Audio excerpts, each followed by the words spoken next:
Welcome to Picks with the Professor, the show where a real statistics professor and his friends give you sports betting tips.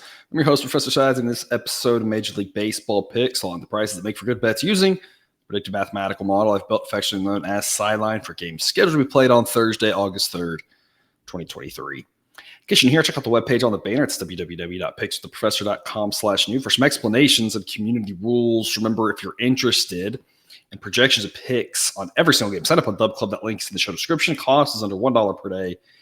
First five money lines, run lines, totals, all sorts of information if that's what you're looking for. Again, weather, park adjustments, access to our Discord chat where you can ask me questions and get usually really good responses. You can get more access to Jake and Cousin Jared. So all sorts of goodies over there on Dub Club. Again, cost under $1 per day. Link in the show description. Remember that sports are unpredictable, so the discussion on this show projects a typical game. It's not trying to forecast it to a T as it'd be foolish and impossible goal. There are no right sides or wrong sides, but rather prices where any side should be played, whether using my model, someone else's model, or just assessing what you think the price should be. You should be able to come up with a price. You play both sides, and this is the sort of thinking that is going to be key to growing your bankroll instead of draining it. There are ups and downs, but balances out in the long run. It's just hard to foresee those ups and downs before they happen. In other words, please understand good and bad variance will occur. So the long run profitability has been proven. Winning every single day is an impossible reality for any gambler. Jared, I'm a little optimistic. Maybe we're turning the corner from some of this bad luck we had. A nice little day yesterday, A plus play of the day. Nice, easy winner with the Braves. The other A-grade play that we had from the model was the Cubs, which they started a little bit slow. But Cousin Jared, I have a fun stat for you here. On the Cubs, they have scored more runs in the last two games than any team in any two-game stretch in Major League history since the year 1897. And I am not making that number up. That sounds made up. It is not. Wow. Yeah. Wow. I'm impressed. What does it sound, Anchorman? I'm not even angry. I'm just impressed. And of course not angry because we had the Cubs as an A-grade play yesterday. So of course you know it's even better, right? Yeah. It is even better. That's just crazy to think that there's been, those games where teams have scored 29, 30 runs and something. Mm-hmm. None of them came back with another big game after that. But yeah, that's impressive. Yeah, the Cubs, I think it was 36 runs if I'm thinking correctly these last 2 days. So yeah, it's crazy that the times that there's been teams score 30 runs that they didn't have either the day before or the day after couldn't at least put up 6 runs. I mean, 6 is not the easiest number to put up in the world, but it's like you put up 30 one day, you couldn't get 6 the other day. And so it's been at least a little bit of fun here. Hopefully trending back in the right direction, like we've been for most of the season. And the A-grade play still very profitable. The A+ play of the day still very profitable. Total still profitable. But it was a little bit of a dip here those last couple of weeks, which is a little bit frustrating. Hopefully now that we've got things kind of resynced after the trade deadline, we can get back to the more consistently winning ways, which you've had before. Because Jared, I was optimistic maybe our Astros would have a great 36-hour stretch between obviously reacquiring Verlander, the no-hitter, and I thought, and maybe with Dylan Cease on the hill, maybe the Rangers would lose if the Astros got the early win, and the Astros would take the lead in the division for the first time all season, and Dylan Cease decided to lay an absolute egg, as has the White Sox done most of the season, I guess. I thought we had a chance there, but you can never count on other teams, I guess, to do the work for you. I guess you got to do it yourself, right? Yeah, you definitely have to do it yourself. And unfortunately, as much as it pains me to say this, I think that the Astros and Rangers are going to go down to the wire this season. I'm not sure if either team's ever really gonna pull away. I think it's going to be neck and neck the entire rest of the season. I think you're right. I think the added that both teams bolstered their pitching, which was the big concern for both. We talked about the Rangers now, Eovaldi now on the injured list, and as he'd had a start skipped, kind of eligible to come back at any point, but you never really know when he's going to come back. Yep. Martin Perez for the Rangers has been terrible all season. Obviously, DeGrom, 6 starts, and that's all he's going to get for him this season. And so that was the big concern if you're a Rangers fan, was the pitching. The bullpen as well. The bullpen's been bolstered a little bit and is now at least decent. They've kind of got that fixed. The Astros, adding a bullpen arm and, of course, adding, Justin Verlander kind of reinforced some of their pitching issues. So, yeah, since both teams did that, it does seem like it'll be at least a tight race. We've got some day games today. Again, only going to cover the night games on the show. If you're interested in day games, you can hit us up on Dub Club. Again, that link to sign up is in the show description. But before we get to our trio of games and the return of the pitcher prop of the day, we've got a couple quick reminders for you. Please hit that like button if you're on YouTube. Also, if you aren't yet, please consider subscribing or following. It's free. And if you turn on notifications, you won't miss any of the MLB, college basketball, college football, or even this fall NFL content that this channel provides. You can see iScale picks in the Google Sheet that's got season results, team metrics, starting pitcher ratings, all sorts of breakdowns and just interesting things. Check it out at links in the show description as well. But as always, with scaling and with picks, take what you like and leave the rest. Cousin Jared, 7:15 p.m. Eastern, Pirates of the Brewers. The return of Cousin Jared talks about Mitch Keller. Earlier in the season, you were only on once a week, and it seemed like every week you were talking about Mitch Keller. Now we're back with Mitch Keller here. Struggling a little bit as of late, but his underlying metrics are actually now better than his ERA. His ERA is still south of 4. I still think he's a good pitcher, even though it hasn't been the best of times for him. The Pirates offense getting a little bit of a boost now with Brian Hayes coming back, which is big news. Mm-hmm. They did, lose a guy like Carlos Santana at the trade deadline, so that kind of offsets that a little bit. Pirates mostly staying intact at the deadline. A couple of the guys that they could have traded did not, with the exception of, again, Santana, Rich Hill, which has no effect this game, and then Austin Hedges, who had been useless and wasn't really playing for them anyway. Was one other Choi, I guess they traded him as well, but he'd been injured. So not really, a huge effect on the Pirates at the deadline, which is surprising for a team that's out of it. But they, of course, were surprisingly decent, maybe trying to make a little bit of a run for next year. The Brewers, I guess, still hanging in there in the NL Central. I don't know. Somehow. We think the Centrals are just a mess. I guess the NL Central is a little better than the AL Central. Adrian Hauser, though, not a good pitcher, below average, has been at least respectable this year, 4.43 ERA. Advanced metrics, so that's pretty spot on. His grade, according to the model, is just below league average. Again, not terrible, but not a guy who I think is going to have a ton of success here. The caveat on this game, Milwaukee has a roof, but no air conditioning in the stadium. They have the roof for when it's cold in Milwaukee. We very rarely get a hot night in Milwaukee. Sometimes we get some hot days in Milwaukee where they have to open the roof, because if you close the roof, it just gets stuffy. They'll have that roof open.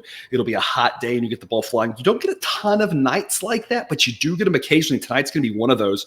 We're going to be around 90 degrees at first pitch, around 80 degrees at last pitch. So a boost to the runs based off of the weather impact. Because Jared, our pick here, Pirates plus 125 as an A grade model, says this is really a coin toss game, 50-50 proposition. Current price on this is about 10 cents cheaper. So again, as a reminder, sign up with us on Dub Club.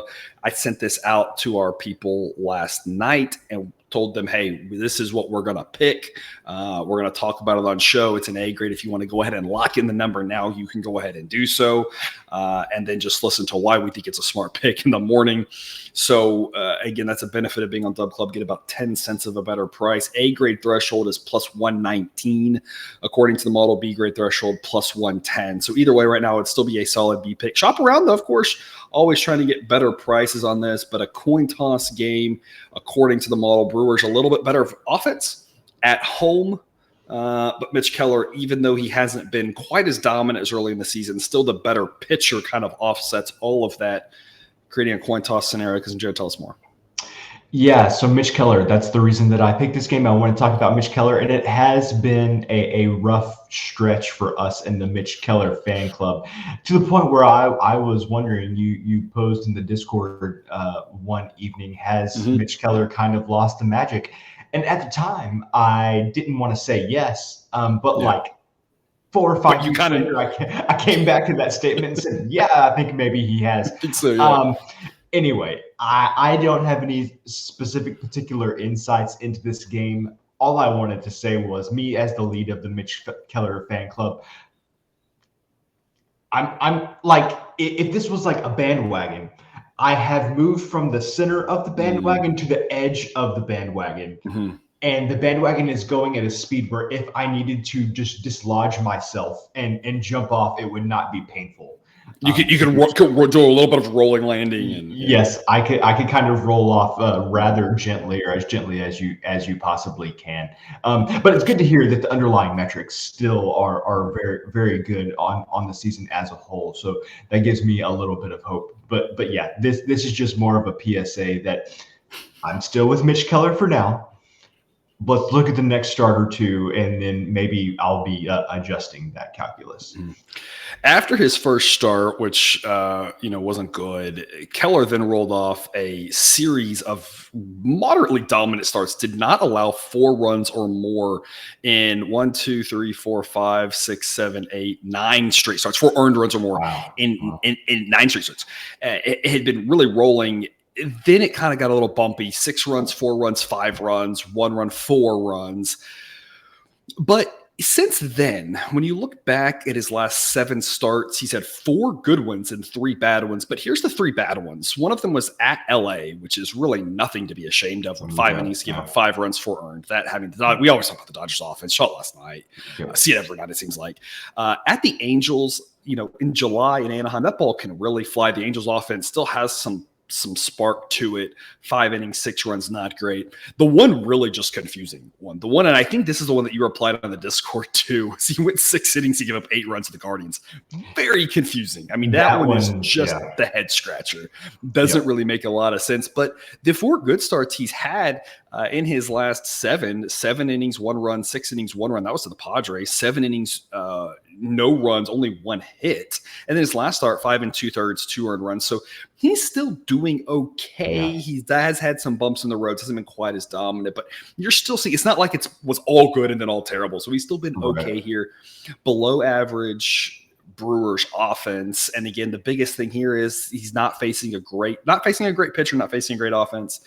So that gives us a little bit of faith in Keller. Because, Jared, I mentioned the weather being hotter. According to Sideline, that's going to boost the expected number of runs by 7%. Model projects a total of 8.6. This was set up to be a lower scoring projected total if it wasn't for the weather, because, of course, Keller being an above average pitcher, both teams still have above average bullpens and below average offenses. But the weather is going to push that closer tonight. Current total is 8.5.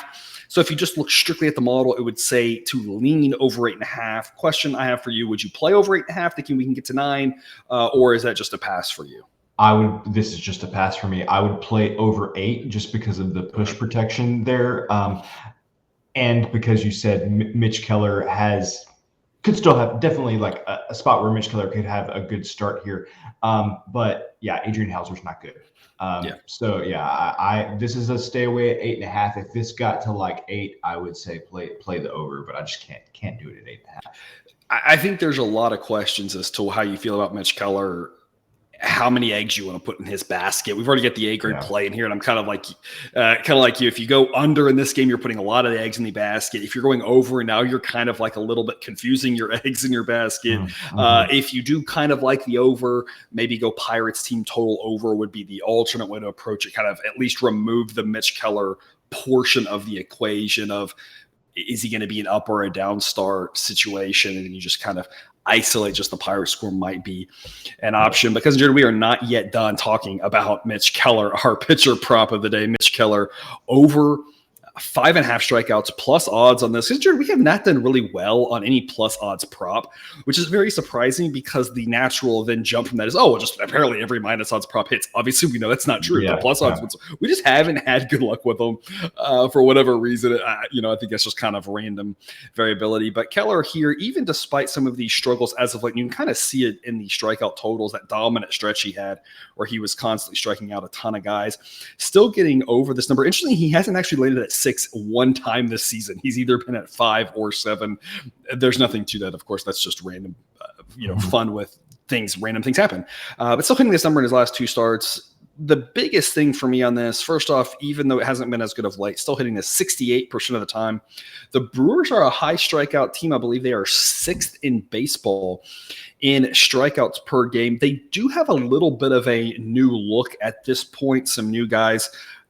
Carlos Santana, the guy we talked about, right, going across the dugout. Of course, this trade was made previously, so it's not actually across the dugout right now, to the Brewers, a guy who is more known for walks than strikeouts, for instance. But it's a really small sample size, but in the last several games, the Brewers are still striking out a lot. So definitely kind of a new look team, but a team that still seems like it's going to be on the higher end of the strikeouts. A plus expected value play, according to Outlier, Mitch Keller over 5.5 strikeouts at plus odds. Because Jared, you wanted some Mitch Keller, and you got you some Mitch Keller. Yeah. And I'm just curious. I didn't ask you this beforehand. Do you have the innings pitched there? Could you scroll down the page a little bit and have innings? Yes, we could scroll down and look at the innings pitches. Yeah. So one reason Mitch Keller has been having some of these bad starts is, in my opinion, the Pirates do not have a quick hook with him at all. I mean, look at how consistently he's had the one start where he hasn't gone 5 innings. Again, it was the first start of the season, and he gave up 4 runs then too, and that was again first start of the season where maybe he hasn't been built up all the way, and they want to protect him, right? Yeah, exactly. And so even these games where he's given up a lot of runs, like you mentioned, the Guardians, for example, he was still in there for more than 5 innings. So I actually really, really like this pitcher prop. You don't hear me say this about player props very much, just because I don't feel like I know that much. But the combination of the Brewers being a strikeout-prone team and Mitch Keller, seemingly having an everlasting hook and not getting pulled until at least after 5 or maybe 5+ innings. I really like this one. I think he's going to be in the game for quite a while, even if he does give up a few runs. That's a great point. And, Mitch Keller isn't really like a cagey veteran necessarily. I still think of him as a younger pitcher. He is 27, so it's not like he's the youngest pitcher, but he doesn't seem like that. Sometimes you see, pitchers in their 30s and the manager will say, hey, you're going to go out there and you're going to eat up innings for us. It doesn't matter how well you do. I don't think of Mitch Keller as being in that category, but that's how they've treated him. Absolutely. As the ace of the staff, especially, Brubaker was vying for that as well. Hasn't pitched this season. Velasquez, had been pitching relatively well, wasn't going to go deep, but had been a surprisingly revelation for them. He's out as well. Now Rich Hill's gone. It makes it even more important for him to eat up those innings. And that's how they've done all season for him. So it's a great point that you make there, Cousin Jared. It seems like they are going to let him out there for 5. It doesn't matter if it's hot. It doesn't matter if he's getting hit. It doesn't matter anything.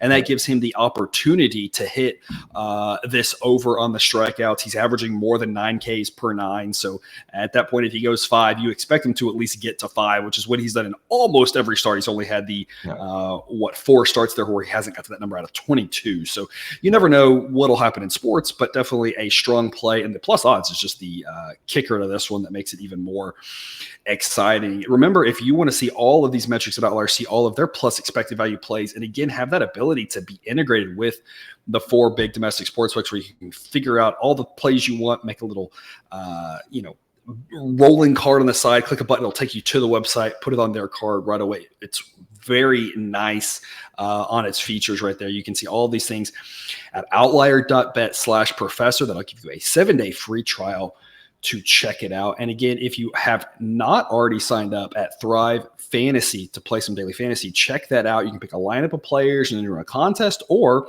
just to choose a couple props and parlay them together. And if they win, you win. If you are a new user that uses the promo code SIDES or the sign up link in the show description, you get a 100% instant first deposit match up to $250. So sign up today and take advantage of some free money. That takes us to... And I have to ask you, what other show on the internet or podcast that you listen to can spend that much time talking about the Pittsburgh Pirates as we just did? I don't know if that's a good thing. We have an audience that which is true. Like if you want the show that's just going to do like 90 seconds in a game and just run through it and give you 2 reasons to make the bet, this isn't, you've never been coming here, right? This is you've long gone. You've already you clicked off after half of the first episode. Can't wait to do this with UConn football in a couple of weeks. Oh, I mean obviously, I feel like our bread and butter with with the football. I mean, we had a lot of talk about that game in the player prop today. We won't talk as long on this one here.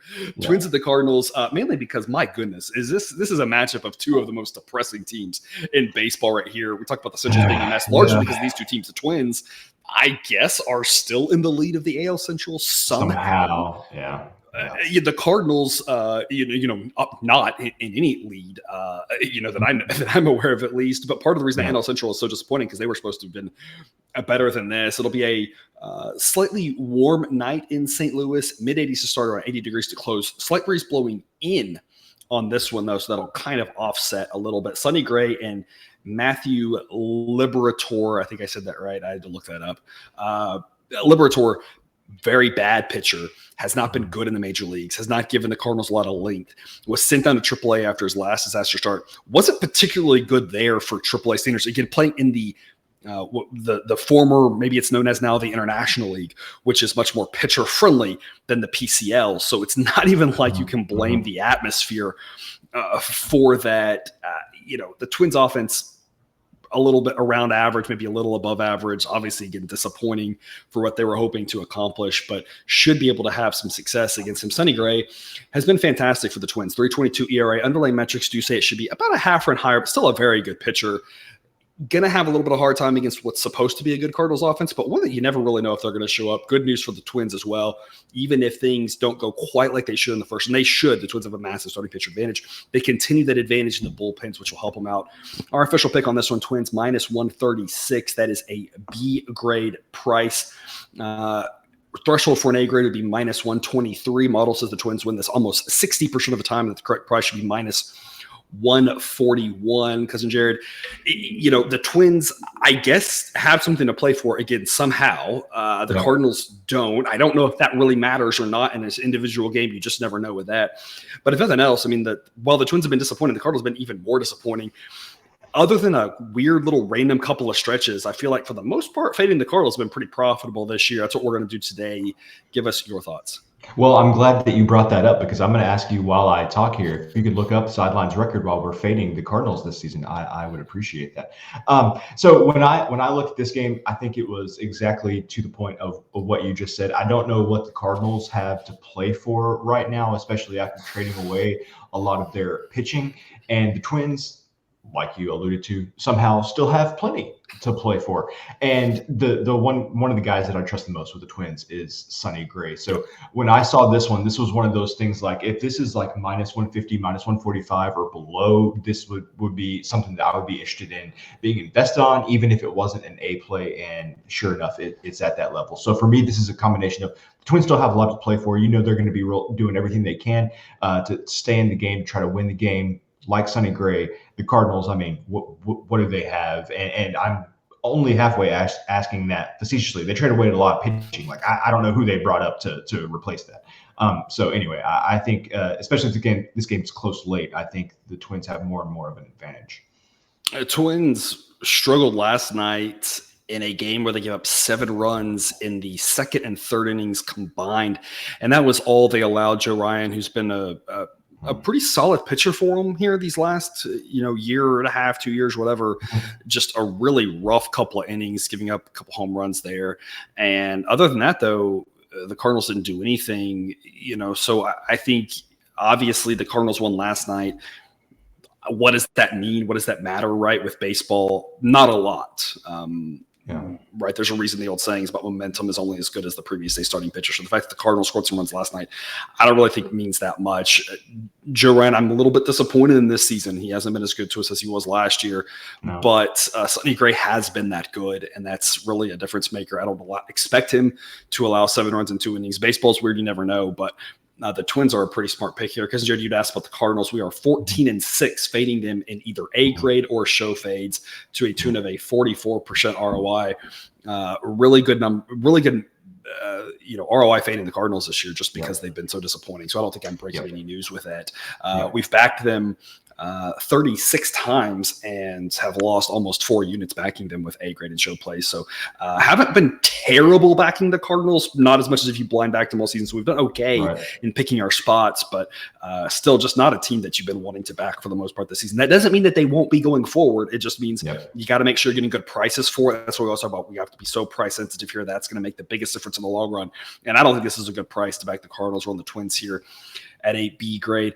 Cousin Jody mentioned the pitching for the Cardinals. I went through and had to do kind of a revamp yesterday morning of all of my database stuff and who was in the rotation really is the biggest thing. I had automated that previously about who to put in the rotation, but I found that the automation, I just couldn't. I tried to do what I thought managers should do, and it turns out managers don't do what I think they should do. It didn't really work. As an Astros fan, I feel shocked that the manager doesn't do what I think he should do. No, I have no comment to that. So I decided it was just better to manually kind of track who's actually starting and who's in the pen, because otherwise it was constantly putting guys in the pen and putting guys in starts that were different things. And I tried to even do a thing about innings, but the innings wouldn't work. So I tried to automate it. It just found out it wasn't working very well. So kind of manually did that. After the trade deadline, of course, had to do kind of a revamp and a relook at who were the AAA starters that could come up and pitch and who was in the bullpen, that sort of thing. The Cardinals were one of the biggest teams that took a hit. All of a sudden, it was like before I added new pitchers in for them, it was like they really had shortened their list of available pitchers because of all the guys they had traded away. They moved a couple of the guys to the bullpen, Dakota Hudson, Steven Matz, now out of the bullpen back into the rotation. Yeah, and I'm like only like halfway joking when I say this. Like I thought they traded away all their pitchers. Like the number of pitchers that I could actually name post trade deadline was a fairly short list, I think. Yeah, and it's again a list of a bunch of guys who had been moved to the bullpen, or you're kind of like, oh, I thought that guy had been sit down because he was terrible, like the guy starting tonight for them. So again, Twins the pick there. Last thing really quick to talk about on this one is the total. The projected total is 8.6. The actual total is 9. Obviously, we're not fans of Liberator, but with a slightly pitcher-friendly ballpark, a lot of foul ground there in Busch Stadium, wind blowing in at almost 10 miles an hour. Cousin Jared, how excited would you be to play an under 9 in this spot? Not very. The wind blowing in certainly helps. You could talk me into it because there's a lot of push protection at 9 relative to like 8.5 or 9.5 because you can't push on a half number.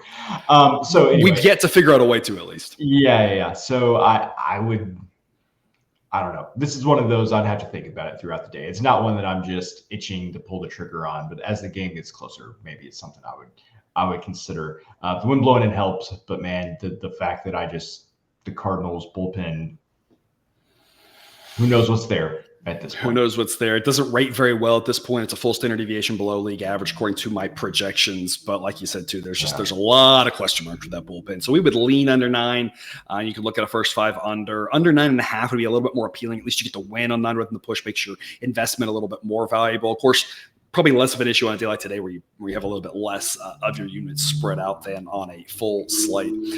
Taking us to our late game, the last one here, Mariners at the Angels. We always talk about Shohei Ohtani. It seems like obviously going to be a shoo-in for the AL MVP, assuming he does assuming he walks onto the baseball field here these last 2 months. Pitching fairly well, looking good. Last time we were out, we kind of were talking about how he's been struggling as of late, a blister issue, underlying metrics, not great. He really turned that around his last start. He improved his ERA and his underlying metrics almost by like 2-3 of a run, if I'm remembering correctly. Still a very good pitcher, a guy who I still think probably overpriced, but that doesn't mean he's not very good. It's like we talked about yesterday. You should be having some mix of backing and fading good pitchers. Brian Wu for the Mariners, 4.96 ERA, but the advanced metrics do think he's better than that. I've kind of been saying that all along with him. That first start really threw off his ERA, but I think he's decent. for a guy coming straight up from Double A, right? I think that's a big caveat there. Most pitchers coming straight up from Double A would probably get shelled. He's actually held his own, below average, but again, relative to what we expected from him, not doing a bad job. Offensively, this Angels offense, I'm really surprised, still gets a slightly below league average rating. They do have a couple of injuries, obviously the big one with Trout, Ward being out. Probably other people at this point because they've had a lot of them. When fully healthy, this Angels offense is pretty solid. But right now, I think the Mariners offense might be a little bit better because the Mariners 17-9 in the month of July. So my hunch that we had talked about, I think last time we talked about the Mariners at the end of July, was like, I think they're actually playing a little bit better, and looked that up, and that is correct. They've been a more solid team. We're going to be on the Mariners here at plus 140. It's an A grade pick. A grade threshold is plus 131 or better. B grade would be plus 121 or better. Model says the Angels are more likely than not to win this, but as we always talk about here, the value of a pick comes in how much difference is there between the implied probability and the actual probability. That's where you get your plus expected value from. Mariners win this according to Sideline 47% of the time, and if you have a 47% hitter at plus 140, that's going to make for a great long run. So not quite a coin toss. Again, Angels still should be favored in this one. Ohtani is definitely the better pitcher, but the Mariners have a massive bullpen edge. Consider this really reminds me of the Marlins game we talked about yesterday, where we said Wheeler's the better pitcher. Sure enough, the Phillies had the lead for most of that game, but we talked about the bullpen might even it out, kind of a coin toss situation, and that worked out for us in the, 19th inning or something is what it felt like. Yep. Watching that game. And this is a little bit of a similar situation, not quite a coin toss, but obviously Ohtani's the better pitcher, but the Angels bullpen is still very bad, even though it's a little bit better than it was. It's still not very good. The Mariners bullpen really good. You can have a short hook with Wu because you have so many arms. Even trading Sewell, they still have a plethora of arms to go to, and that's why they were able to move him for the Mariners. So plus 140 here on the Mariners. The Mariners, again, 17-9 in the month of July. Are we back feeling more confident with the Mariners, even though they always play in close games? Yes, I want to have faith in the Mariners just because I thought they were going to be good this season. And I would say, Ohtani's last start, if he was overpriced before, his last start did nothing to make that any different. As an Astros fan, I really have to consider we had to play Pujols in the NL Central for so long. Then we had to deal with Trout on the Angels, and now we're having to deal with Ohtani on the Angels. And there is no rest for the weary as an Astros fan, that we just seemingly consistently get stuck playing against the best player in baseball for just years and years and years at a time. And the best part is then the Astros moved to the AL West to face Pujols again, who wasn't good, but still terrorized the Astros for whatever reason. Half of his I'm pretty sure this is accurate. I think half of his home runs that came with the Angels happened against the Astros. It was not pretty. You could have told me half of his home runs in his career came against the Astros, and I'd be like, that checks out. At least with the Cardinals, he was also really good against everybody else. With the Angels, it was he was only good against the Astros. He was terrible against the rest of the league for most of that contract, it seemed like. Again, we have faded Ohtani a lot this season. I'm not going to lie to you, viewer. It has not gone well. But as we talked about before, we don't have to be 50-50 in fading Ohtani to be profitable, because Ohtani typically is priced really steep.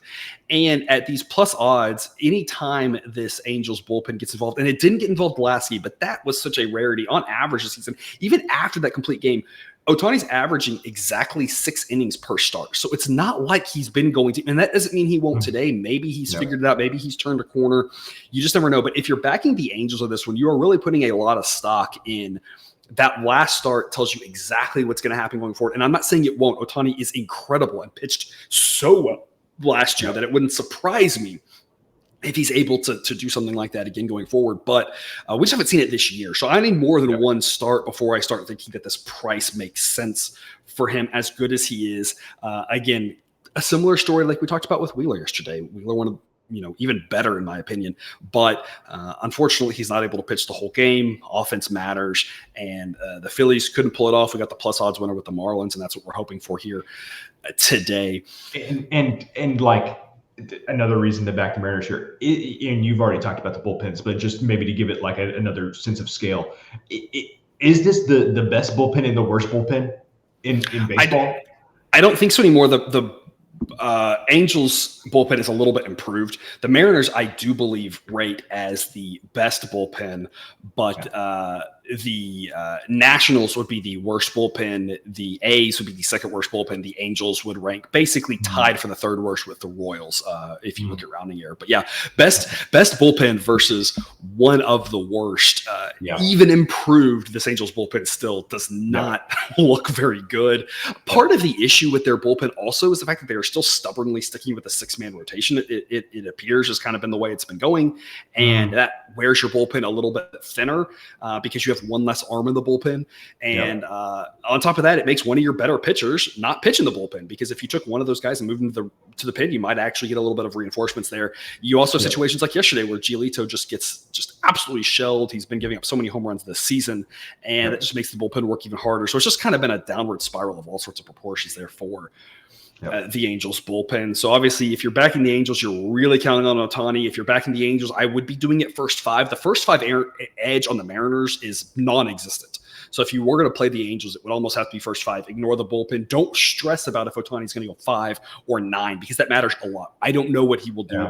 He's averaged 6. I think that's probably pretty reasonable to expect. And so if he goes 6 and it's tight, the Mariners are going to have a massive edge at the end. If he goes 9, obviously we're probably going to be in trouble with this play. But if he goes 5 or 6, we got a real good shot. So if you're backing the Angels, almost has to be first 5, in my opinion. Not that they can't win the game, but that's where your better value comes, because you are removing this massive bullpen edge for the Mariners. Total in this one, last thing for us to cover here, projection 8.9. Actual total is 8, but it's juiced at -120. Because, Jared, what price would you be looking for at that 8 before you could play over 8 in this game? Probably -110. I don't know. If it got down to -115, I would consider it, but probably -110 is the point where I'm like, yeah, I'm good with that. Just because Ohtani had such a great start last time out.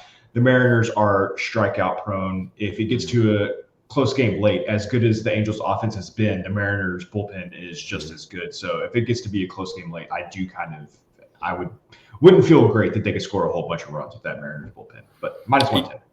Yeah, this game sets up to be a very high variance, I think, in the number of total of runs. If Ohtani has a good start, really goes deep, eliminates the Angels bullpen from pitching in this game, the Mariners might not score very many. With Wu, again, as long as he has a respectable start, 4 innings is really all he has to go. 4 solid innings, 5 would be a gift for them. Turn it over to that bullpen. They have arms and arms and arms. This could be a 2-1 game. And again, if it's 2-1, I like the idea of having the Mariners +140. We have a shot. Doesn't mean we'll win, but I think it's a good value play. But it could be a really high scoring game if we get to that Angels bullpen earlier.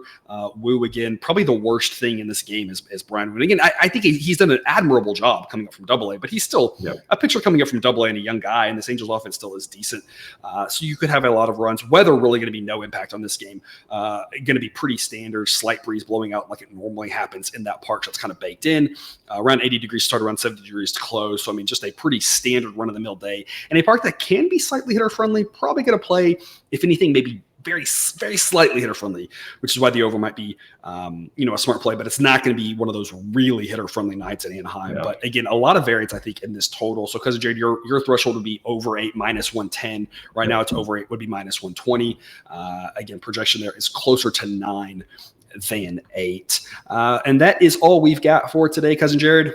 Any parting words for people's Thursday? A decent Thursday, so a decent amount of games here on Thursday. Here heading into Friday. What thought you want to leave the people with?